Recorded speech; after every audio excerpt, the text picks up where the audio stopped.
Nate G, 219 to help it back and better. Hope everybody's doing great this morning. Hit that like and subscribe. It's March 30th, pretty early in the morning. Oh, no clock there, about 4:30, give or so. Hope everybody's doing great, guys. Thank you for all the subscribers I do have. And hit that like and subscribe if you haven't, if this entertains you.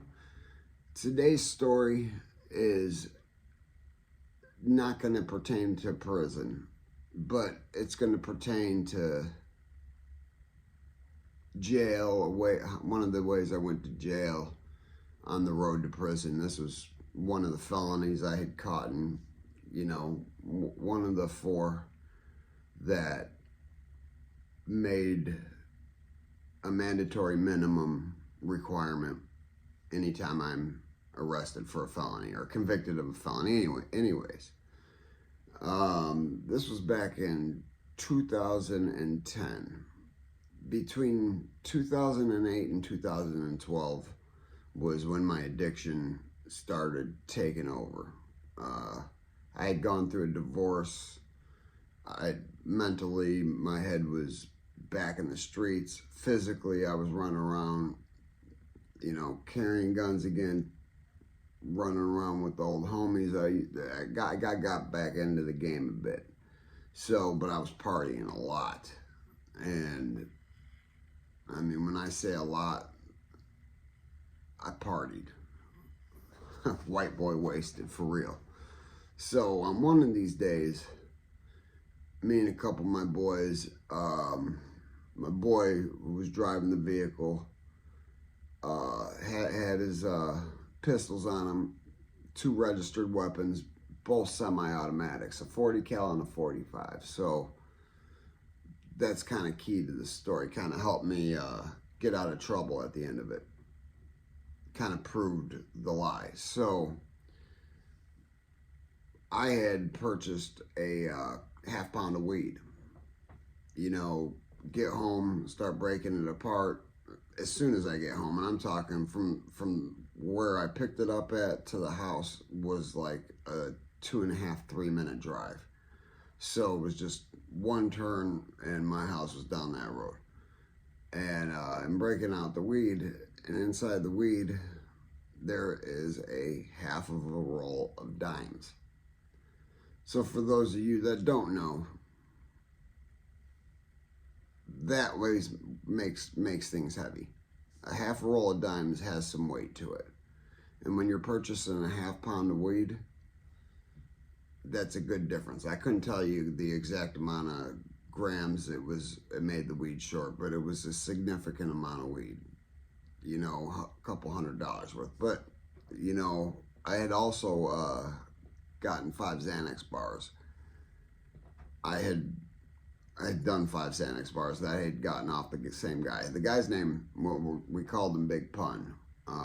R.I.P. Big Pun. I mean, it is what it is. You did tell on me, but, no hard feelings. It is what it is. R.I.P. But you did some dirty shit. Pun did some dirty shit. James Creel and Kelly Creel. It was a couple, okay? So I called him back. I didn't mention anything about the underweighted weed. And I was like, hey, yo, you got any Xanax left? Yeah, I got some Xanax left. And I'm like, cool. I'm like, he told me he had 35 left. I'm like, all right. I'm like, I want to buy all of them. I'm like, I also got a pistol for sale, though. He said, what is it? I said, 38 snub nose. This pistol, I mean, did not exist. Well, there was no pistol for sale. This was just a ploy to get him to get closer to the vehicle and play this out like how we had a plan. So he walks up to the vehicle, and we had done quite a bit of business together. I'd never been done wrong by him, but when you take Xanax, you jump to conclusions. now that I think about it, I doubt he was the one that even put the dimes in the weed. But irregardless, he handed the Xanax to my boy. My boy handed them to me, and my boy drove off. Pum was asking, "Hey, where's that? Let me see that pistol." We were gone. We went back home. You know, charge it to the game is what normally is done. The last thing I thought was that this dude was going to call the cops and said I robbed him. So he does that. Not only does he call the cops and say I robbed him, this man says I kick in the door, I hold him and his wife at gunpoint and with a 38, and I took 83 Xanax bars from him and 200 and some odd dollars. There was a couple different things that he said I had taken, but cops come and, you know, remember I took, I want to say there was 33 Xanax bars when we had driven off, and I'd given my boys, I had 25 left, and my boy leaves. There was a couple other dudes with us. There was 4 of us total. Those 3 leave. They're on the way back home, another 20 minutes south of here, and cops show up, man. Dude calls the cops. Cops get me out of my house, pat me down and everything. They don't find nothing. All the meanwhile, I have this, it's in a little bag, and it's in my waistband, you know, like right under where your belt goes.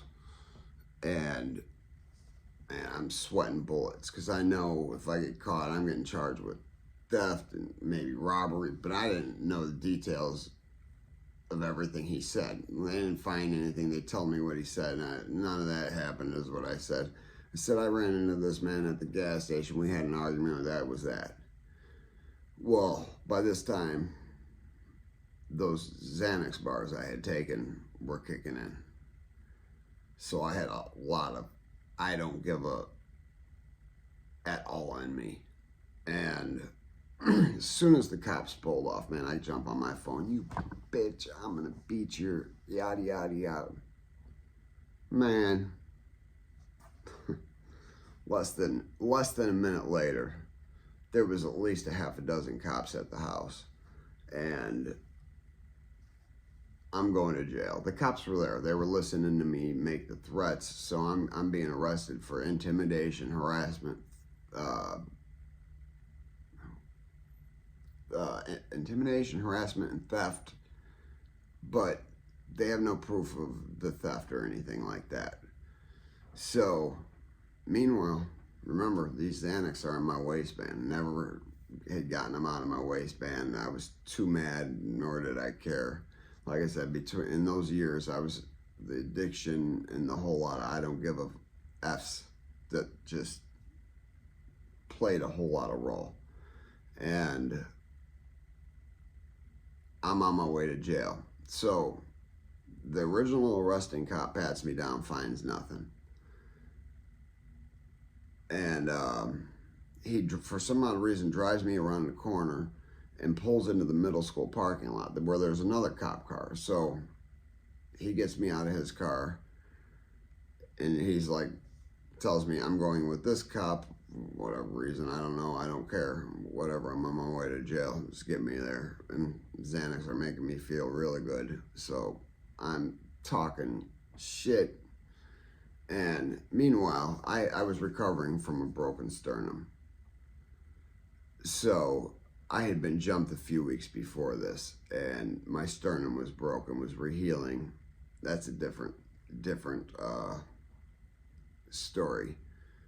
I actually probably should have told that one first. So this is gonna be the, I'm gonna do a prequel to this, how this sternum got broke, okay? But a sternum break, I've broken a lot of bones, collarbone, hairline, the jaw, arm, wrist. You know, I've told you guys about the war story in prison with the wrist. I've broken or cracked all but a couple ribs, be up these two. The sternum, I mean, you look at my hand. That somebody ever says they're fighting, you don't believe them. Look at their hands. If their hands don't have some funky shapes, look at that one comparison. Yeah, call the boxer's break, guys. That's how you know. So I started bucking. I started bucking with the cops when I get to the jail. Oh, hold on, let me rewind. Okay, so cop switches me car to car. That cop pats me down, man. Still nothing. They don't find nothing, man. I'm sweating bullets. Cops are behind me. It's up on the side. They drive me down to the local police station and switch me to a different cop car. So this is the third cop car I'm being in. This is the fourth pat down I'm going through because the first pat down, the cops left and let me go. These two pat downs, I was on my way to jail. Now the third one is the cop that's actually taking me to jail finally. I thought the first one was, then I thought for sure the second one was, but now we're going to a third car. This is the one that is taking me, at least I'm assuming. I was right. So he pats me down, nothing. Cop's cool as a fan, man. Cool as a fan. Gives me a couple cigarettes. He actually asked me what kind of cigarettes I smoked. I said Newports. He said, you know what? I got a pack of Marlboro Menthol. Would that work? I said, you know what? Absolutely. Thank you, sir. But you know what's going through my head. I can't get caught with these Xanax. So what am I going to do? I can't ditch them in the car. They search the car. I'm going to get charged with it. So, man, I get my hands around. Sorry about shaking that camera. I get him out. You know, I'm smoking a cigarette. I'm talking to the cop. He's got the radio going. So, like, there's some noise being hidden. They're in a cellophane bag. Those cellophane bags make noise. So I gotta be quick, quiet, and nonchalant about it. And in the meanwhile, with my hands behind my back. And I get all the Xanax in my hand, pop them all, eat them all, chew them down like it was nothing. Nobody noticed. The cop didn't notice nothing. And man, I know I'm lucky I really didn't die, but that wasn't even a thought of an overdose, and it was avoiding this potential big robbery felony. You know, this dude said I robbed him at gunpoint. One of the things that saved the armed robbery was the fact that I had specifically said a snub-nosed 38 because there were guns. There were no guns brandished. But knowing that there were guns and the fact that if he ran that name or called the cops and runs the name, meant semi-automatics are coming back registered. They search that car, that's all they're going to find. And, you know, he knew what to do. He knew how to get rid of any evidence or anything. We weren't masked up or anything. I wanted him to know where I was or who I was. So that kind of helped me not get charged with armed robbery. But I was already out on bond because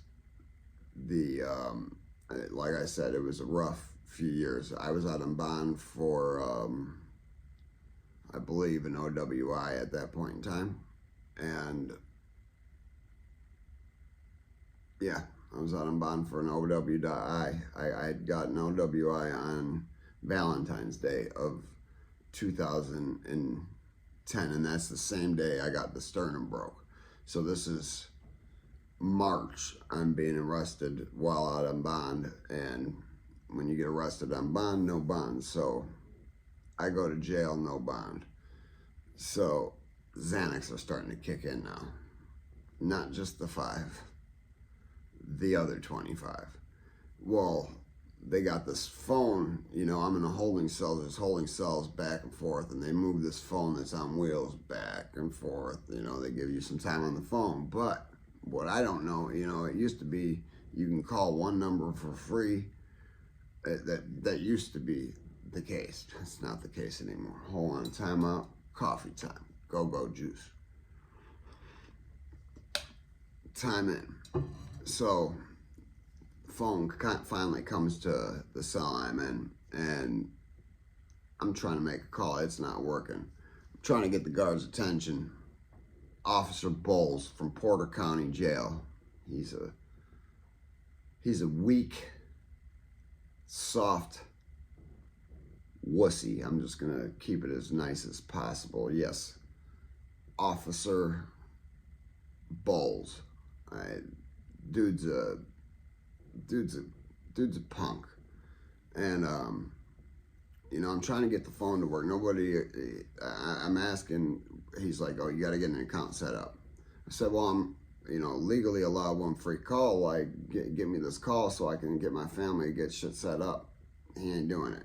He ain't going. So I start mule kicking the door. Mule kicking. You turn around. These doors are solid steel. You turn around and you start kicking that door. You just boom, boom. He said, "You kick it again, you're going to the hole." Boom, boom, boom. Next thing I know, pulls me out the cell, cuffs me up, walking to the hole. I stiff arm him. I don't know why I stiff arm him. I'm completely intoxicated. All I wanted to do was make a phone call. Completely intoxicated. And I don't know exactly how I did. I wasn't going to try to escape or anything like that. I knew that much.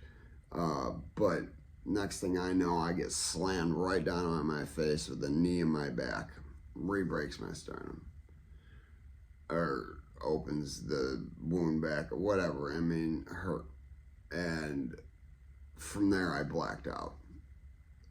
A couple days later, I woke up and I get my hour out for recreation. As I walk out, the other guys in the cell, there's like 9-10 cells, I'm getting a loud round of applause. Doors are shaking and I'm confused. So apparently once I got into the hole, it took 6-7 guards to get me contained. They tased me twice, and apparently after the first tasing, I started screaming like some beastly animal. The second tasing dropped me, and they said I wet myself, but I mean, you know, piss happens. So a few months go by, I end up beating the case. They don't show up to court. That whole case is dropped off. But I'm convicted of the OWI, which I was dead ass guilty of. That's going to be the prequel story. So maybe that'll be tomorrow, maybe tonight. But I was saved because they didn't show up. So, you know, yeah, they did call the cops on me. We were both, or I was at least foul. I don't know that he did that to the weed, but you know, it is what it is. Charge it to the game. You don't call cops on people. But one of the biggest things that saved me was the fact that I had said that I got a 38 snub nose for sale. And that wasn't a gun that was in the vehicle or around us at that point in time. Everybody had semi-automatics for the most part. There were no revolvers around us. You know, I'm not gonna lie, my boy kind of folded on me, but he hadn't been through the ringers with the cops like I had.